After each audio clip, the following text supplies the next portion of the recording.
L'insurrection contre le colonel Kadhafi entre dans sa 3e semaine, mais il s'accroche toujours au pouvoir. Seul Tripoli et sa région restent sous le contrôle du dirigeant libyen. Pour mettre fin à l'instabilité du pays, la communauté internationale envisage d'interdire l'espace aérien.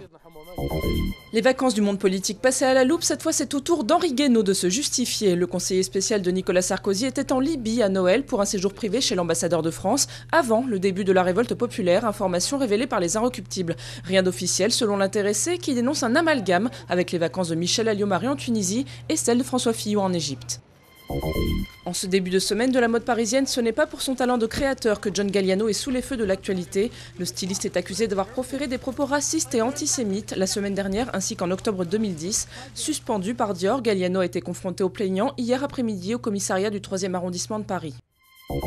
L'ISF transformé ou supprimé, le bouclier fiscal, quoi qu'il en soit, enterré. François Barouin, le ministre du Budget, détaille aujourd'hui les solutions envisagées par le gouvernement pour sa réforme fiscale, une réforme controversée même au sein de la majorité. Le projet de loi est attendu en mai.